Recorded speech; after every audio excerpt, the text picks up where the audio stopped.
बातें करते हम खेतों की और उसके रखवाली की, बाग बगीचा फल फूलों और फसलों की हरियाली की। हम बीजों की बातें करते उत्तम जल संसाधन की, हम तकनीकी बातें करते फसलों के उत्पादन की। हर किसान का सपना सच हो जीवन सुखद बनाने को, गाँव-गाँव के हर आंगन का प्यारा सा ये दर्शन। कृषि दर्शन, कृषि दर्शन, कृषि दर्शन, कृषि दर्शन, कृषि दर्शन, कृषि दर्शन, कृषि दर्शन, कृषि दर्शन। खेतों की रखवाली करता कहलाता वो अन्न का दाता, धूप छांव हो या हो बारिश इसको कोई रोक न पाता। नमस्कार, कार्यक्रम कृषि दर्शन में सभी किसान भाई बहनों का स्वागत है। किसान भाइयों, आज हम बात करेंगे पपीता के फसल की और मूंग और उड़द दाल के फसल के बारे में, लेकिन सबसे पहले देख लेते हैं कृषि समाचार। नमस्कार, कृषि समाचार में आपका स्वागत है। मैं हूं अंशु शिखा लकड़ा। आइए देखते हैं आज कृषि समाचार में क्या है खास। खेत की जुताई के बाद खेत को खरपतवार से करे मुक्त, झारखंड के किसानों का बनेगा विशेष पहचान नंबर। तोरी की खेती के लिए अनुशंसित प्रभेद में लगाएं पंचाली। अब समाचार विस्तार से। किसान भाई खेत की जुताई के बाद खेत को खरपतवार से पूर्ण रूप से मुक्त करें और ज़रूरत पड़े तो फसल बोने के 1 से 2 दिन के अंदर शाकनाशी का उपयोग करें। झारखंड के किसानों का यूनिक आईडी यानी विशेष पहचान नंबर बनाया जाएगा। राज्य में करीब 35 लाख किसान हैं। जिन किसानों का यूनिक आईडी बन जाएगा उनको बिरसा किसान के नाम से जाना जाएगा। रबी से पहले कम से कम 2 लाख से अधिक किसानों को यूनिक आईडी देने की योजना पर कृषि विभाग काम कर रही है। अच्छे किस्म के सब्जी उत्पादन के लिए जैविक खेती अपनाएं। जैविक खेती से उत्पादित उपज में पौष्टिकता अधिक होती है और स्वास्थ्य के लिए लाभदायक होता है। बाजार में इसकी मांग भी अधिक होने के कारण आमदनी भी अच्छी होती है। किसान भाई, आप पहले से ही जैविक खेती के माध्यम से ही करते आ रहे थे। बीच में जो है हरित क्रांति के बाद हमें ज़्यादा उत्पादन के चक्कर में हम लोगों ने केमिकल चीज़ों का उपयोग किया, लेकिन अभी का स्थिति में हमारे देश में आपकी बहुत ज़रूरी है सहभागिता की कि हमारे पास सरप्लस प्रोडक्शन चल रहा है। इसलिए हम सबको अच्छे क्वालिटी का जो है सब्जी प्राप्त करें जो हमारे वातावरण के लिए भी ठीक हो, आपके किसानों को खाने के लिए भी। मार्केट में जो है ख़रीदेंगे लोग, वहाँ पर जैविक सब्जी लिखा रहेगा तो उनको बहुत ही अच्छा लगेगा कि हम जैविक सब्जी खा रहे हैं। टमाटर, बैगन, मिर्चा, गोभी, फूल गोभी, पत्ता गोभी, तो ये जो है आपके लिए बहुत प्रेस्टिजियस भी लगेगा कि हम जो है अपने इसमें कोई केमिकल नहीं है, कोई फंगिसाइड नहीं है, कोई वीडिसाइड नहीं है। तो ये हमारे लिए भी अच्छा होगा, वातावरण के लिए भी अच्छा होगा, आपके ज़मीन के लिए भी अच्छा होगा। जानवर भी अगर उसको बाई प्रोडक्ट पत्ता खाते हैं तो उनके लिए भी अच्छा रहेगा। तोरी की खेती से अधिकाधिक उत्पादन लेने के लिए 5 किलोग्राम बीज प्रति हेक्टेयर लगाएं। कतार से कतार की दूरी 30 सेंटीमीटर और बीज से बीज की दूरी 10 सेंटीमीटर रखें। बेहतर उत्पादन के लिए अनुशंसित प्रभेद में T9, PT 303, पंचाली लगाएं। तोरी की खेती के लिए खेत की तैयारी करते समय कंपोस्ट 50 क्विंटल, नेत्रजन 25 किलोग्राम, स्फूर 25 किलोग्राम, पोटास 20 किलोग्राम खेत में मिलाएं। किसान भाई बीजों को हिल पर बोने के लिए नवीन डिबलर नामक कृषि यंत्र का प्रयोग कर सकते हैं। इसकी कार्य क्षमता 3200 हिल प्रतिदिन है। आज की विशेष जानकारी है गोभी फसल के पौधों में हीरा पृष्ठक कीट के रोकथाम के बारे में। किसान भाई गोभी फसल के पौधों में हीरा पृष्ठक कीट आरंभिक अवस्था में ही दिखे तो 1 ग्राम BT दवा को प्रति लीटर पानी की दर से मिलाकर घोल बनाएं और फसल पर छिड़काव करें। या गोभी का पौधा लगाने के 18 से 25 दिनों के बीच नीम निर्मित दवा 5% का फसल पर छिड़काव करें। इसके बाद ही हीरा पृष्ठक कीट का प्रकोप दिखे तो 10 से 15 दिनों के अंतराल पर दोबारा छिड़काव करें। याद रखें, गोभी के एक फसल मौसम में नीम निर्मित कीटनाशी का 3 से 4 बार ही छिड़काव करना चाहिए। और अब एक नज़र राज्य के 5 प्रमुख शहरों के मौसम के मिजाज पर। मौसम। आज राज्य के 5 प्रमुख नगरों के अधिकतम और न्यूनतम तापमान कुछ इस प्रकार दर्ज किए गए। रांची का अधिकतम तापमान 29 डिग्री सेल्सियस और न्यूनतम 22 डिग्री सेल्सियस। जमशेदपुर का अधिकतम तापमान 33 डिग्री सेल्सियस और न्यूनतम 23 डिग्री सेल्सियस। मेदिनीनगर का अधिकतम तापमान 35 डिग्री सेल्सियस और न्यूनतम 25 डिग्री सेल्सियस। देवघर का अधिकतम तापमान 34 डिग्री सेल्सियस और न्यूनतम 25 डिग्री सेल्सियस। वहीं धनबाद का अधिकतम तापमान 31 डिग्री सेल्सियस और न्यूनतम 24 डिग्री सेल्सियस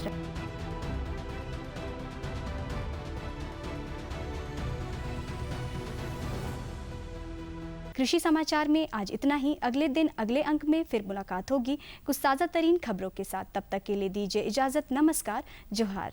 किसान भाइयों, दलहनी फसल मूंग और उड़द की खेती आप कर रहे हैं, इसकी देखभाल कैसे की जाए, इसका कौन सा प्रभेद लगाया जाए, कैसे इसकी सिंचाई की जाए, कैसे इसकी देखभाल करें, विस्तृत जानकारी लेकर हमारे विशेषज्ञ मौजूद हैं। तो चलिए आपको दिलवा देते हैं ये विशेष जानकारी। किसान भाइयों, आज हम बात करेंगे दलहनी फसल मूंग एवं उड़द की खेती के बारे में, और इस विषय पर जानकारी देने के लिए आज हमारे साथ हैं दिव्यांग के विशेषज्ञ डॉक्टर मनोज कुमार सिंह। तो डॉक्टर साहब, आप हमारे किसान भाइयों को बताएं कि दलहनी फसलों में मूंग की अगर खेती करनी है तो कैसे करेंगे और उसके लिए सही समय क्या है? दलहनी फसल में हम जो है अरहर उड़द मूंग की खेती करते हैं। तो झारखंड में दलहन में अधिकतर तो अरहर भी होता है, उसके साथ साथ उड़द और मूंग की हम कर रहे हैं। तो हमारे क्षेत्र में जो है मूंग की खेती के लिए 2 सीजन है, एक खरीफ का, एक रबी का, समर का। तो खरीफ में हम लोग जो खेती करते हैं मूंग का जो है, उसमें खेत की अच्छी तरह से जुताई करते हैं, जुताई करके पाटा चलाते हैं, मिट्टी भुरभुरा हो जाए और खेत का जो समतल जो है बनाने की कोशिश करते हैं, अन्यथा हम जो है उसको ढलानदार रहना चाहिए। उसमें पानी का निकासी बढ़िया रहना चाहिए। जो भी दलहनी फसल लें, पानी का निकासी अच्छा रहेगा तो उससे हमें अच्छा लाभ मिलेगा, क्योंकि पानी रुकने से उसमें बीमारियां होने की संभावना रहता है। इसलिए अच्छी जुताई करके 2 बार देसी हल से जुताई करके पाटा लगा दें समतल करके, और उसको आप जो है मूंग को आप बीजा लेंगे और उसको बढ़िया ढंग से लगाने का प्रयास करेंगे। जैसे खरीफ में अगर हमारे किसान भाई करना चाहते तो सही समय कब है और कितने दिनों में इनको लगा देना चाहिए? देखिए, सही समय आपका जून से लेकर के जुलाई तक आपको लगाने का प्रयास करना चाहिए, क्योंकि मूंग में अगर आप देर में लगाएंगे तो देर में लगाने पर क्या होता है कि उस समय पानी की संभावना ज़्यादा गिरता है, उससे हमारे जो है पौधों पर उसका प्रभाव पड़ता है, उसमें बीमारियां होने की चांसेस रहता है। इसलिए इसको समय से पहले लगा लेते हैं तो हमें निकाई गुड़ाई का समय का अवसर मिल जाता है, इससे हमको लाभ अच्छा मिल पाता है। डॉक्टर साहब, आप हमारे किसान भाई को बताएं कि इसके लिए कौन सी प्रमुख किस्मों का वो चुनाव करेंगे जिनको लगाने से उनको अधिक से अधिक मुनाफा मिल सकता है? तो मूंग के लिए SML 668 या जो है आप जो है ये मालवी लगभग 16 और HUM 16, और उसके साथ साथ हम जो है सम्राट है, विशाल है, तो इन सब वेराइटियों को भी लगाने की कोशिश करना चाहिए, जिससे कि हमें उसमें कुछ वेराइटी ऐसी है संक्रनाइज टाइप की है कि जो एक ही बार फूल फल आता है, और कुछ वेराइटियों में जो है थोड़ा धीरे धीरे करके उसमें फल टूटते रहने के लिए बार बार आदमी लगाना पड़ता है। तो इसलिए कोशिश करना चाहिए सिंक्रोनाइज जो वेराइटियाँ हैं तो उसको ध्यान में रख करके लगाने का प्रयास करना चाहिए। बातें है कि जो किसान भाई उड़द की खेती करना चाहते हैं उसके लिए कौन सी समय होनी चाहिए और कौन कौन सी प्रमुख किस्में होना चाहिए? खरीफ में दलहन के रूप में हम अरहर के बाद दूसरा नंबर पे हमारा आता है उड़द। उड़द हमारे क्षेत्र में जो है लगभग 37 लाख हेक्टेयर ज़मीन पर हम करते हैं, और ये क्षेत्र जो है हमारा बहुत ही उपयोगी है हमारे देश के लिए। तो उड़द का हमारा क्षेत्र में जो हम लगा रहे हैं उड़द की वेराइटियाँ, तो उसमें ध्यान में रखना चाहिए कि हमें पंत उड़द 31 या पंत उड़द 30, पंत उड़द 35, और उसके साथ साथ हम जो है आशा और भी वेराइटियाँ रहती हैं, लेकिन ये जो वेराइटियाँ हैं आपकी बढ़िया हैं, उम्दा किस्म की हैं। इनको लगाने के पहले आप कोशिश करना चाहिए कि उसको फंगीसाइड से उपचारित कर लें। फंगीसाइड में अगर आपके पास बेबिस्टीन भी मिलता है तो 1 किलोग्राम बीज में लगभग 2 से 2.5 ग्राम बेबिस्टीन का उपयोग करिए, कार्बेंडाजिम का यूज करके आप बढ़िया ढंग से उसको फफूंद जनित बीमारियों से रोक सकते हैं। और साथ ही साथ आप उसमें कोई कीड़ा जाने की संभावना रहता है तो क्लोरोपाइरिफास का उसको भी आप जो है लगभग ये 5 ml ले करके उसमें 50 ml पानी मिला करके उसको बढ़िया ढंग से बीज के ऊपर लगाएंगे तो आपका जो है उस वहाँ कीड़ा होने की संभावना नहीं रहेगा। और इसके साथ ही साथ जितनी दलहन लगाते हैं तो उसका अरहर का, उड़द का, मूंग का, सबका अलग अलग राइजोबियम रहता है। तो उस राइजोबियम को लगभग 8 किलो बीज पर लगभग आपका 200 ग्राम ज़रूरत पड़ता है, एक पैकेट। तो उस पर लगाते हैं तो लगभग 1 किलोग्राम पे 20 ग्राम।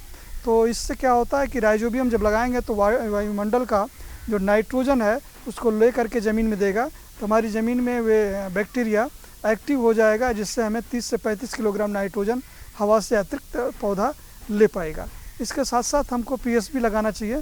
PSB जो लगाएंगे तो उससे हमारे ज़मीन में जो हम फास्फोरस देते हैं वो पौधा गुलित अवस्था में नहीं ले पाता है फास्फोरस को, तो उसको पीएसबी लगाते हैं, फास्फोरस सॉल्विंग बैक्टीरिया। तो यह हमारी उपलब्धता जो फास्फोरस की थी वो पौधा आसानी से ले लेता है। इसलिए पहले क्रम में आपको राइजोबियम लगाएंगे, दूसरे क्रम में आप जो है पीएसबी लगाएंगे। इसको लगा करके आप बढ़िया ढंग से लगाने के लिए उपाय यही है कि आप चाहें तो 1 लीटर पानी में 100 ग्राम गुड़ को गर्म करके ठंडा कर लें और बीज के ऊपर गिराएंगे, जिससे बीज जो है उस पर चिपचिपा जैसा दिखाई देगा। तो आप उसके ऊपर ये राइजोबियम को गिरा देंगे तो वह पौधे दाने पर चिपक जाएगा और आपकी बैक्टीरिया एक्टिव हो जाएगा। उसके बाद आप पीएसबी लगा दीजिए और फिर खेत में ले जाने के लिए जो बीज की आवश्यकता है लगभग 20 किलोग्राम प्रति हेक्टेयर, 8 किलोग्राम प्रति एकड़ के हिसाब से आप उसमें लगाते हैं। तो इससे लगाने से आपको लाभ होगा और प्रयास करना है कि हमको लाइन से लाइन ये आपका लगभग 30 सेंटीमीटर, पौध से पौध हम जो है 15 सेंटीमीटर से 20 सेंटीमीटर पे गिराएं, तो इससे हमारे लिए अच्छा रहेगा। और उर्वरक की जो बातें बोली जाती हैं, उर्वरक के लिए हमको लगभग 25 kilogram nitrogen, 50 kilogram phosphorus, 25 kilogram potash की दर से हम देंगे तो हमारे लिए पौध का विकास अच्छा होगा, बढ़िया होगा। और साथ ही जब खेत की अंतिम जुताई करने लगें तो उसमें 50 कुंतल गोबर की सड़ी हुई खाद उपयोग करेंगे तो हमारे लिए वो जो बैक्टीरिया है ज़्यादा एक्टिव रहेगा, ज़्यादा लाभकर रहेगा। अंत में हमारे किसान भाइयों को बताएं कि दलहनी फसलों में अगर कीट का प्रकोप होता है तो उससे कैसे हमारे किसान भाई बचाएंगे जिससे उनको फसलों का कम से कम नुकसान हो पाए। देखिए, फसलों में कोशिश करना है कि हमें केमिकल को कम से कम उपयोग करें।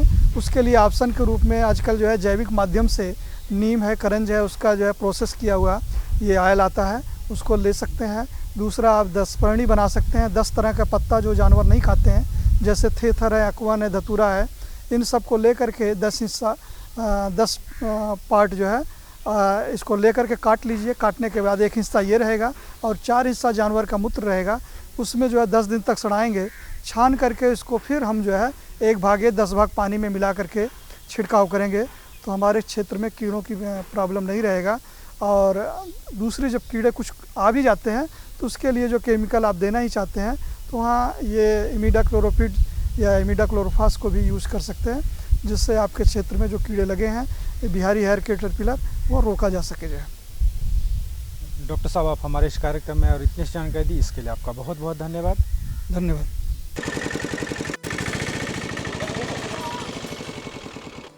प्रणाम मास्टर जी। हाँ, प्रणाम प्रणाम। क्या बात है बिरजू, बहुत उदास नजर आ रहे हो। हाँ, शहर कमाने जा रहा हूँ, नहीं तो खाऊंगा क्या। मगर तुम्हारे पास तो काफी जमीन है। मगर सब बेकार मास्टर जी। बरसात में भगवान भरोसे थोड़ा बहुत खेती हो जाता है, बाकी दिन तो खेत पड़ती ही रहता है ना, और खेतों को तो भरपूर पानी चाहिए। अरे बिरजू, पानी खेतों को नहीं, फसलों को चाहिए। मतलब ये कि सूक्ष्म सिंचाई विधि अपनाकर यदि सिंचाई की जाए तो 30 से 50% पानी की बचत की जा सकती है। सूक्ष्म सिंचाई पद्धति ये क्या है? सूक्ष्म सिंचाई पद्धति यानी टपक विधि या स्प्रिंगवेल सिस्टम। मगर देखो बिरजू, अगर मगर कुछ नहीं, किसानों के लिए सरकार के द्वारा अनुदान और बैंक ऋण की सुविधा भी उपलब्ध कराई जा रही है। सच? सच, 100% सच। और खुशियों की गारंटी। किसान भाइयों, आपने अपने फल बाग में पपीता लगाया हुआ है। बहुत सारे किसान भाई बहन खेत में भी पपीते का पेड़ लगाए हैं। पपीते की देखभाल कैसे करें, उससे से ज़्यादा फसल कैसे पैदा करें, मुनाफा कैसे कमाएं, इसी को लेकर हमारे विशेषज्ञ जानकारी दे रहे हैं। तो चलिए आप भी इस जानकारी को ले लीजिए। ऐसे किसान भाई जो पपीता की खेती करते हैं उनके लिए हम विशेष जानकारी लेकर आए हैं। तो हम जब पपीता की खेती की बात कर रहे हैं तो इसमें भी जो है वो एक सामान्य प्रक्रिया होती है कि आप कैसे भूमि का चयन करेंगे, भूमि को कैसे तैयार करेंगे, कौन कौन सी किस्में लगाएंगे और कैसे फिर उसे आप उसकी नर्सरी तैयार करेंगे। ये सारी बातें आपके जहन में भी आती है। इसी का जो है वो अब हम जवाब इनसे लेते हैं। किसान भाइयों, अगर हम झारखंड की और विशेष रूप से रांची ज़िले की बात करते हैं तो यहाँ की जो जलवायु है और मृदा है, दोनों ही पपीते की खेती के लिए बहुत ही ज़्यादा उपयुक्त होती है। बहुत सारे किसान भाई बहुत पहले से पपीते की खेती कर रहे हैं। चूँकि रांची एक ऐसा ज़िला रहा है जहाँ पे पपीते की बहुत ज़्यादा ही विभिन्नताएं पाई जाती हैं। यहाँ पे बहुत ज़्यादा अनुसंधान भी पपीते के ऊपर किए गए हैं यहाँ की लोकल प्रजातियों को लेते हुए। तो किसान भाइयों, इसमें पपीते की खेती में जो विशेष ध्यान देने की आवश्यकता होती है, सबसे पहले है कि भूमि का चुनाव, कैसी भूमि का चुनाव किसान भाई करें। तो किसान भाई पपीते की खेती के लिए ऐसी भूमि का चुनाव करें जहाँ जल जमाव किसी भी स्थिति में ना होता हो, क्योंकि कई बार जो है ज्ञान ना होने के कारण किसान भाई ऐसी भूमि का चुनाव कर लेते हैं जहां अगर जल जमाव की थोड़ी सी भी स्थिति होती है, विशेष रूप से वर्तमान समय में जब वर्षा काल का समय चल रहा है, तो इस समय अगर जल जमाव होता है तो उसमें जड़ एवं तना सड़न रोग लगने की पूरी संभावना रहती है और फिर उसमें एक बार रोग लग जाने के बाद बहुत ही कठिन हो जाता है उससे बचाव कर पाना। तो किसान भाइयों, ऐसी भूमि का चुनाव करें जहाँ जल जमाव ना होता हो। भूमि की अच्छी प्रकार से जुताई करके उससे घास फूस निकाल दें, भूमि को समतल कर लें और इसमें 2 गुणे 2 मीटर की दूरी पे हमें गड्ढा बनाना होता है, 2 फुट गुणे 2 फुट का। अगर आप लंबी प्रजातियों का चुनाव कर रहे हैं तो 2 गुणे 2 मीटर की दूरी पे, उससे थोड़ी छोटी या मध्यम ऊंचाई वाली किस्मों का चुनाव कर रहे हैं तो 1.8 गुणे 1.8 की दूरी उचित होती है। बौनी किस्में जैसे पूसा नन्हा के लिए अगर आप उसका चुनाव करते हैं पपीते की खेती के लिए, तो उसके लिए हमें 1.25 गुणे 1.25 दूरी पे हमें गड्ढे खुदाई करनी होती है। गड्ढा खुदाई करते समय किसान भाइयों उसका 2 गुणे 2 फीट की गहराई, चौड़ाई और लंबाई हमें रखनी होती है।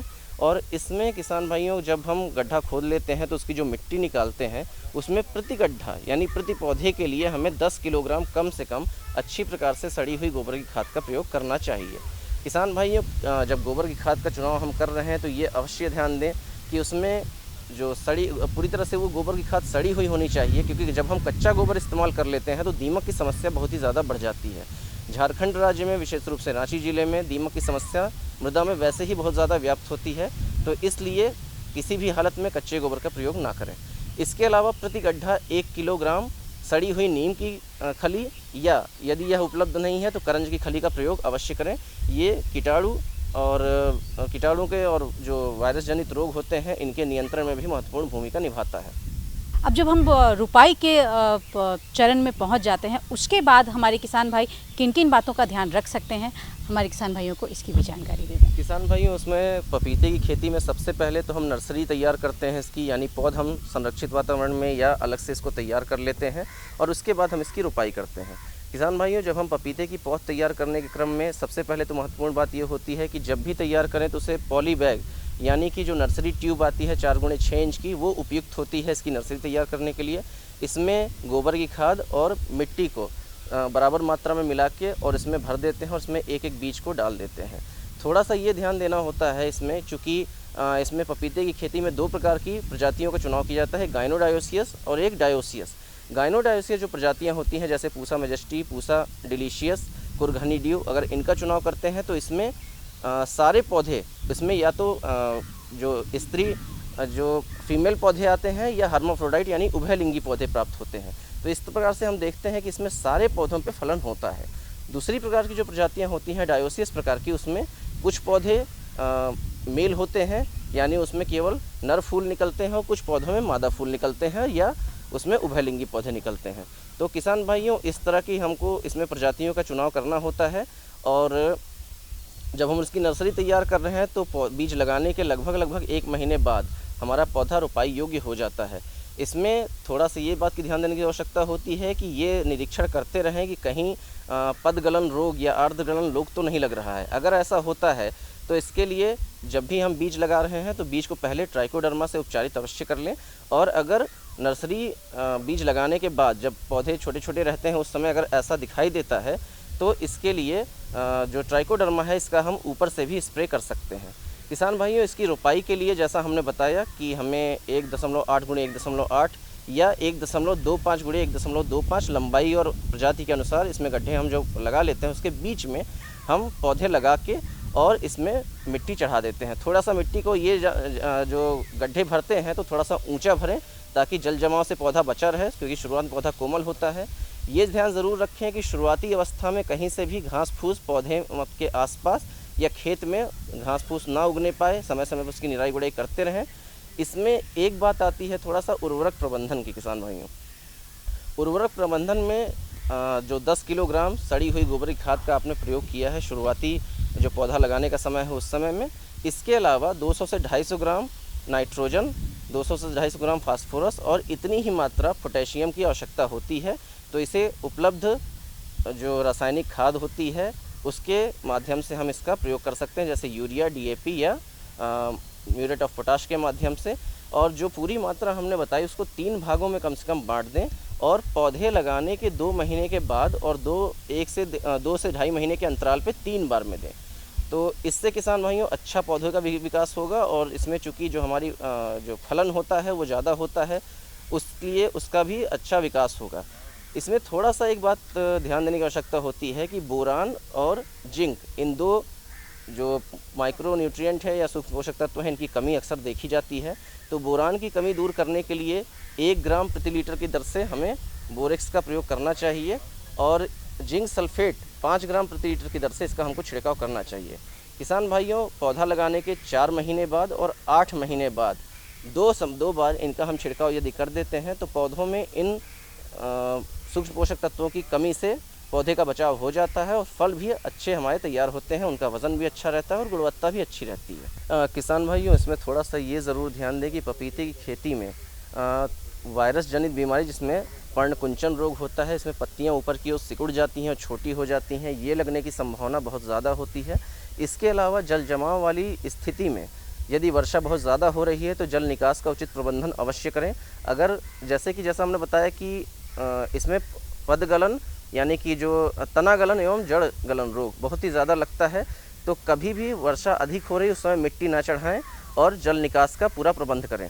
जो रोग पर्णकुंचन लगता है उसके लिए पौधा पूरी तरह से स्थापित होने के बाद यानी रोपाई के लगभग 2 महीने बाद से 15 दिन से 20 दिन के अंतराल पे कोई जैविक कीटनाशी जैसे नीम का तेल या फिर 10 पर्णी इनका प्रयोग करते रहें और या करंज तेल का भी प्रयोग कर सकते हैं 5 मिलीलीटर प्रति लीटर के दर से, और इसका रेगुलर नियमित अंतराल पर छिड़काव करते रहें तो इस बीमारी से भी और इस कीट से भी पौधों को बचाया जा सकता है। आशा करती हूँ ये जानकारी आपको लाभप्रद साबित होगी। इसके लिए आपका बहुत बहुत धन्यवाद। धन्यवाद।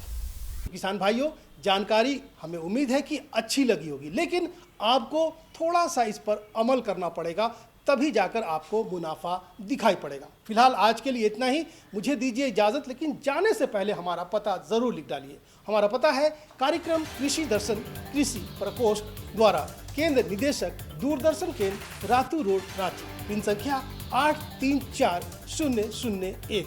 जाने से पहले एक बार आपसे फिर गुजारिश है कि अगर आपने वैक्सीन नहीं लिया है तो वैक्सीन ले लीजिए, क्योंकि कोरोना काल है और कोरोना से जंग जीतना है तो सिर्फ उसका एक ही इलाज है, वैक्सीनेशन।